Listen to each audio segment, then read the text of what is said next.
and explain how we use a third-party certification and labelling programme to connect producers of seafood with the market to recognise and reward good practice, and critically, through the engagement and leadership of our partners to drive change where change is needed.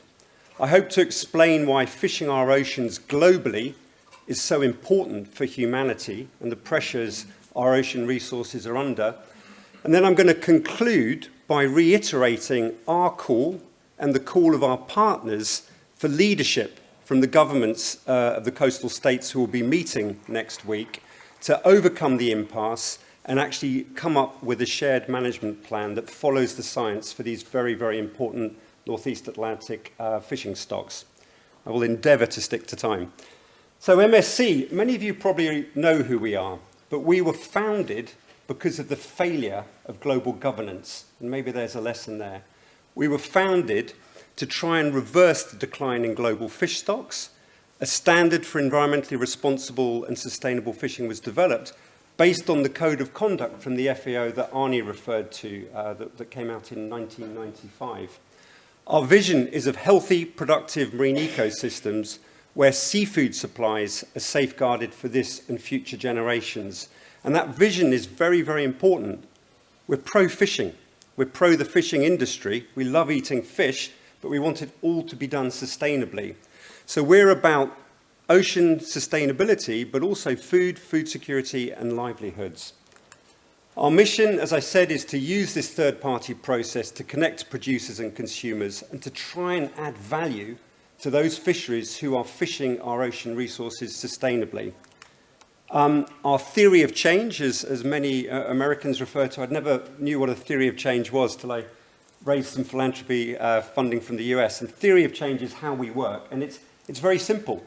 The more the market demands sustainable, traceable seafood choices, the more consumers demand this, more fisheries come in, many already fishing sustainably, using MSC simply as a third-party assurance, a tool to demonstrate that.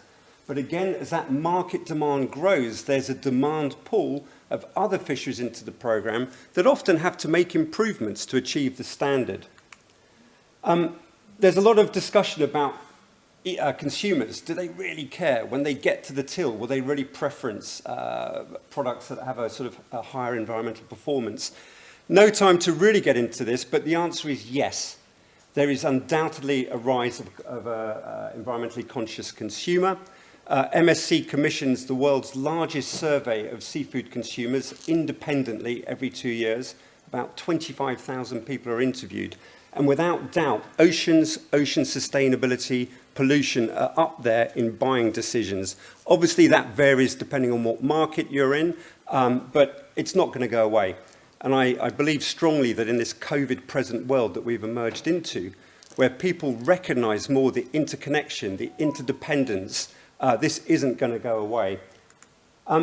Consumers are also becoming sensitised, whether it's Greta Thunberg, our house is on fire, we need to do everything now, or the whole plastics debate. There's more and more information out there that are making consumers ask, not just in relation to seafood, but where does this product come from? Was it produced ethically? Is it sustainable? Plastics, 350 million tonnes produced every year. Half of it single use, 8 to 12 million tonnes every single year getting into the oceans. That's really woken up attention. It's not the biggest threat, but it's one of them. So, 22 years on since we were founded, we have about 20% of globally assessed stocks in the programme. Not all certified. Some are fisheries moving towards certification, but the majority of those are certified. 500 plus fisheries. I'll come on to the improvements in a moment. Fisheries, we have one standard applicable to fisheries small, large, medium, different techniques, pole and line. I'll come back to that one. And it's one standard that tries to operationalise the FAO code. Healthy stocks, ecological impacts from the fishing operation within limits, robust and responsive management. We don't certify anything. That's done by independently accredited independent certifiers. So MSC has no influence whatsoever on whether or not a fishery keeps its certificate, gains it, or loses it. And the other side of the same coin, we've talked about trying to operationalize a model of sustainable production. The other side of the coin is the market. So MSC now, we've grown. We've got about 250 staff operating in 20 offices around the world. We engage with fisheries, we engage with market, and increasingly with government. And the market now is worth nearly $13 billion. And it's beginning to grow in places we never thought it would. We work with Alibaba, their online trading platform in China, Tmall. They've set an MSC sourcing requirement. McDonald's, after many, many years of interacting, they now will only buy fillet of fish if it's MSC certified throughout Europe, Canada, Brazil, United States. So there's some big players, but we also work at the level of an independent fishmonger and restaurant. And the reason why I think we're growing is, as I said, people are concerned and people are aware, and across the spectrum, they want to use their buying power, oops, better keep track of the time, to reward those companies who are doing the right thing. Most importantly, though, and this is something I feel very strongly about and why I've stayed at MSC for 17 years, is it's not about numbers of fisheries or tons or market. It's about outcomes and the oceans. And without doubt, through the leadership of our partners, this program is contributing to leading to improvements in the way our oceans are fished. Great example here, South African hake. It entered the MSC program. Quite a lot of controversy. Local NGOs were saying this isn't a sustainable fishery. And we said, well, it's entered the program. We're a voluntary program. We're a complement to public policy. We're not an alternative. But MSC acts like a broker, bringing the industry, local NGOs, government together. Over a period of years, or they learnt first that there wasn't one stock of hake, there was two. One was overfished. There were 10,000 seabirds being killed. They fixed all those problems. In fact, the Royal Society for the Protection of Birds gave them an award for a dramatic, something like a 99% reduction in bird bycatch through simple modifications, Brady bafflers, I think they call them, putting ribbons on the trawl warps to stop the birds flying in. But most importantly, the fishery achieved the standard, benefits the environment, but it benefits jobs, much needed, mainly female, 12,000 jobs onshore, protected, new export markets won, and the industry said the net present value of this fishery is greater by having its MSC certification. So that's the sort of value we want to add. Each one of these slides, there's a story, but time presses on. So not surprisingly, I think, again, not MSC, we're just the tool, but our partners, their leadership, the NGOs that engage in the transparent assessment process, the fishing industry leaders who put their fisheries into the transparent process, and the market players who increasingly demand credible, certified, traceable seafood, it contributes to the SDGs, livelihoods, food security, environment.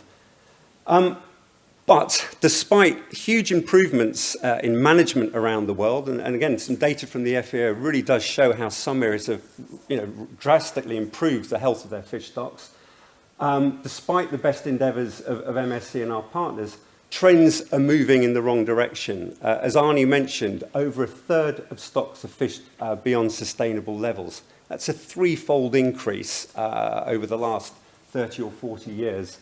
Demand for seafood continues to go up and up. There's talk about seafood demand doubling by 2050. And as we know, it's partly driven by growing population. I was smiling when Arnie was referencing World War II and when he was born. I'm a 60s child, born in 63. And when I was born, the population was just over 3 billion. It's now 7 billion. We're heading to 10 billion. I mean, this is a profound challenge for humanity to meet the food needs and the protein needs of a growing world, let alone to do that equitably. And then we throw in the added stresses and strains on our ocean systems that I don't really need to go into too much detail with an audience attending an Arctic Circle conference. But we have melting ice, rising sea levels, warming and more acidic oceans. And just on this slide, I think the IPCC, the Intergovernmental Panel on Climate Change, in their Ichian report on oceans and the cryosphere, they said that 90% of warm water reefs will be gone if we warm by 1.5 degrees. At 2 degrees, they've all gone. There's no warm water reefs. Huge ecosystem services, nurseries for fish, all the rest of it gone. If we deliver the current commitments under Paris, we're heading to a 3 to 4 degree warmer world. And I think we're already up at 1.1. So it is an emergency. And I actually am with Greta on this one. Our house is on fire and we need every tool in the toolbox to turn this around, which is why COP26 is perhaps humanity's best last chance to do that. Increase severity of extreme weather events.